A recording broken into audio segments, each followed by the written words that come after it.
Yeah. Perfect. And with that, I'd like to welcome in Justin Thomas to the virtual interview room here at the Mayakoba Golf Classic presented by UNIFIN.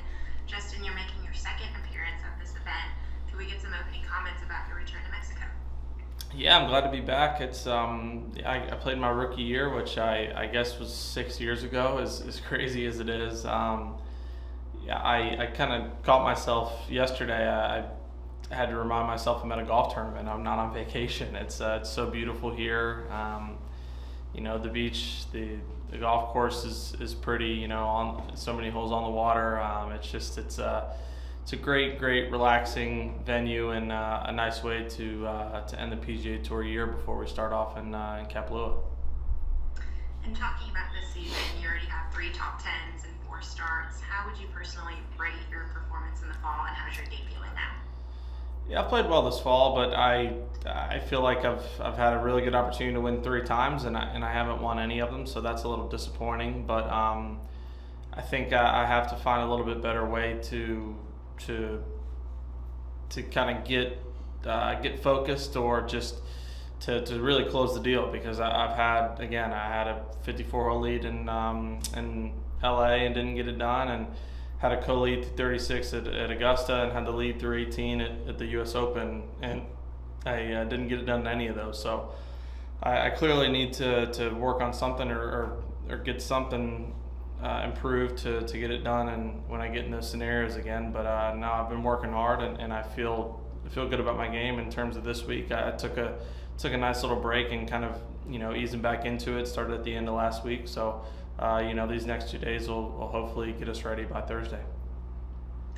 Sounds good. We'll open up some questions to the media, and please type in your name and outlet in the chat function if you have a question. And while we wait for those to populate, like you mentioned, this is the last tournament of the calendar year of 2020. I'm sure you're looking forward to some off time in December. Do you have any special plans for your off time?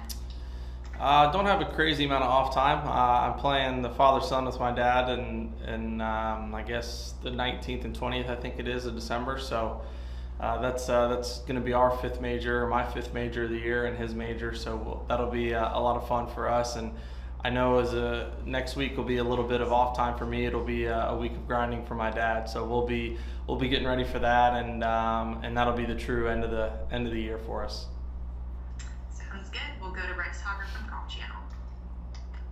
JT, she kind of asked about the PNC. Can you give me an idea of the level of nerves that you think you'll have versus what Mike will have? No fans will help with his nerves. I'll be nervous for him. I'll be nervous for me too, just because I want us to play well. It's obviously the number one priority is fun, and it's a really, really special moment for my dad and I. But he's competitive. He wants to play well.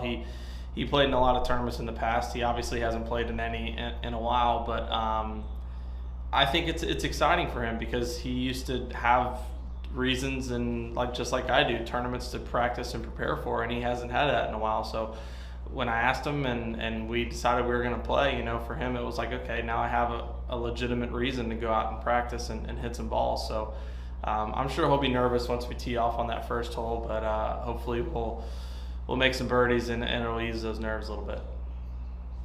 In kind of an unrelated question, last week's news about the PGA Tour, the European Tour, coming up with a strategic partnership. From a player's perspective, what are the benefits for you as far as what you would be able to do if those schedules came closer together? Yeah, I think I obviously understand it vaguely. I don't probably understand the very extreme details of it yet, exactly when certain things are going to happen, or why, or whatever it might be. So I probably can't fully comment, just because I don't know all the information quite yet. I know we're going to have a PAC meeting and I think you're coming up, so we'll be able to talk about it more then. But it's great. I think the opportunity for us to be able to play in more European Tour events, if it allows, and obviously vice versa. I think it's a benefit for both tours. Thank you. We'll go next to Kevin Price from PGA Tour. Hey Justin, I wanted to ask about working with John Graham on your putting since the middle of the year. Kind of if you could talk about how that started and what you guys have been working on, and how you guys think it's so far at this point in the year?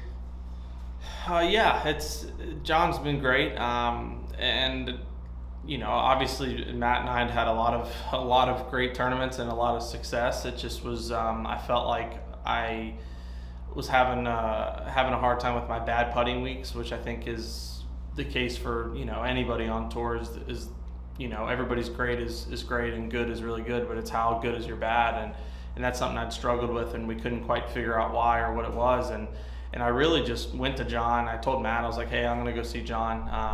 I just want to go see him in an off week and hear something else to see if he could help us a little bit. And I saw him and some stuff really clicked and I liked it, and continued to kind of do what I was doing. And then, come the end of the year, I felt like it was time to just make a full switch and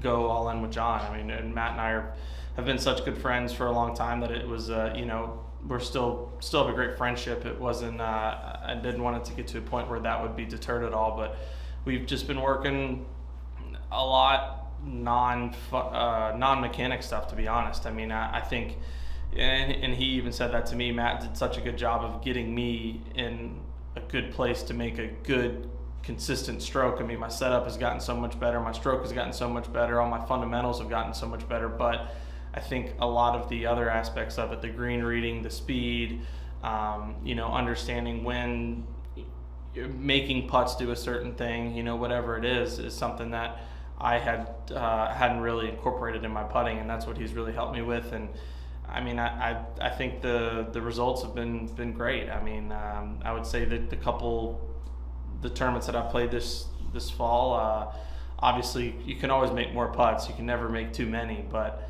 I've consistently been better in making more putts, which is what we're looking for, and my bad putting days have been better. So, but what I like about him is the same as myself. He's never satisfied, and we're still working on trying to get better and figure out what we can do to get ready to start the year next year.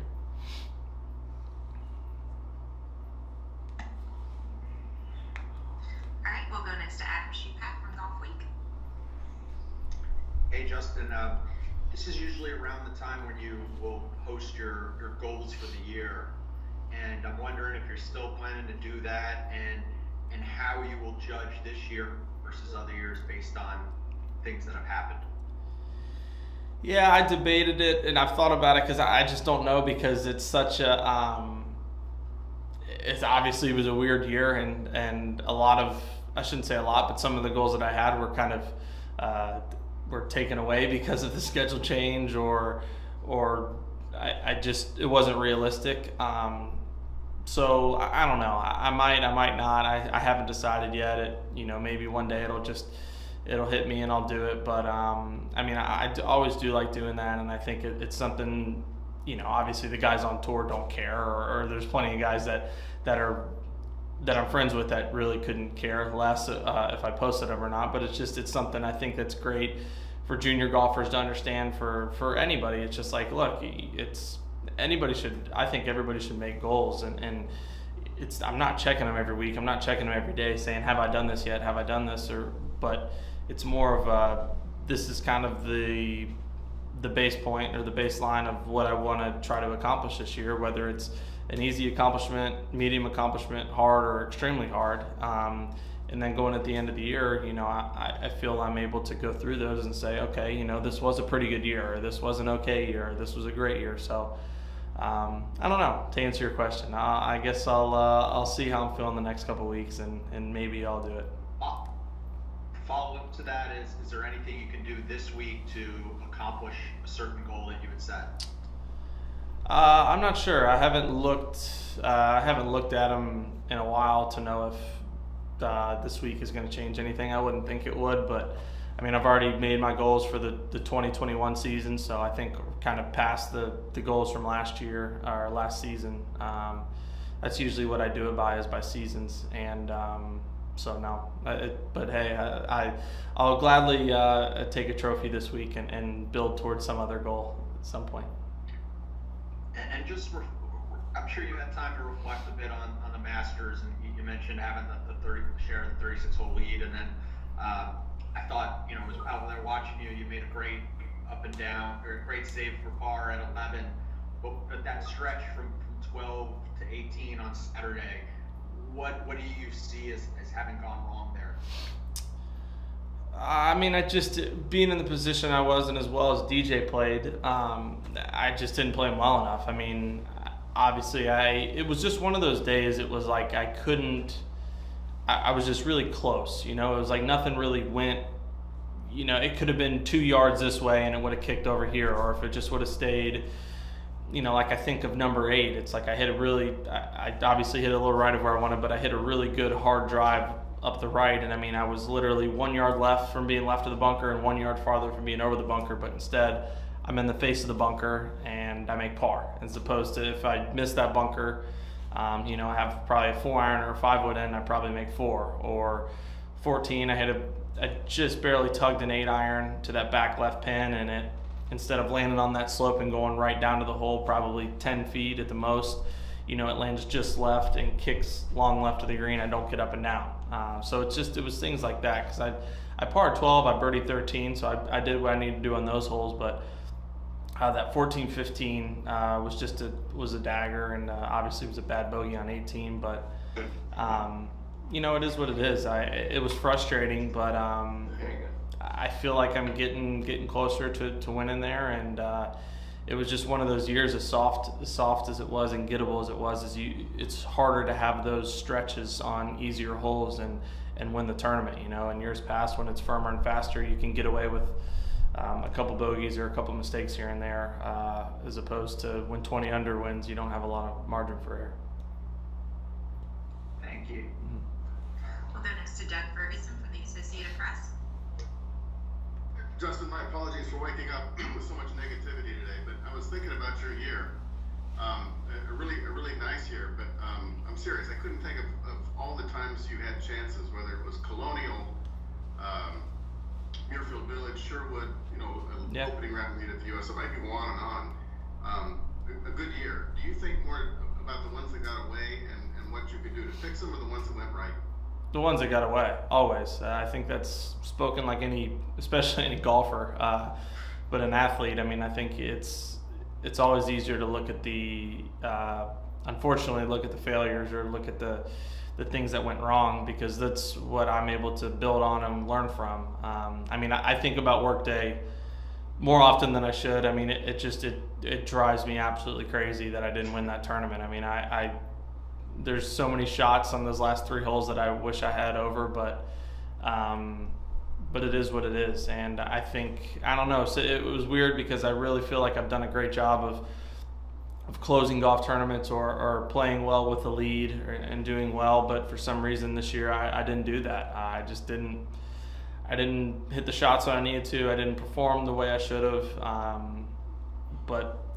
You know, I'm going to have a little bit of time to reflect, and I feel like I have a decent grasp or understanding what it was. But no, it's I very well understand that I was, you know, probably 4 or 5 rounds away from having another historic year, but it doesn't mean that can't happen next year. That was trying to put you back in a happy place. Is it a reminder at all of how close one can get to 5, 6, 7 wins, which seems absurd in this time? Yeah, I mean, I fully believe and think that that's possible. I mean, I understand, like you said, in this day and age, it is very difficult, but I mean, I still see no reason why, you know, someone can't win 8, 9, 10, 11 times in a season. I mean, I know it's not likely, and, you know, a lot of people would say it probably can't happen, but I mean, like I said, you know, I was a couple rounds away in a short season from winning, you know, 5 or 6 times. But again, you know, I was a couple shots away from not winning a couple times. So it's how golf is. There's only one winner every week, and you're going to go on hot streaks, you're going to go on cold streaks. But I feel like I am very close to, you know, to maybe reeling a couple off or having a great year. But I also understand that this game doesn't just give you trophies because you're close. You have to go earn it. Thank you. Mm-hmm. Our last question goes to Cameron Morfitt from PGA Tour. Hi, Justin. Thanks for waking up early and doing this. And you're playing in the PNC thing with your dad later this month. And I was just wondering your thoughts on playing with your dad, playing a tournament with your dad, and trying to get your game face on. playing with Dad, and then also how much have you talked to Tiger about this, because he's going to be a first timer as well playing with Charlie.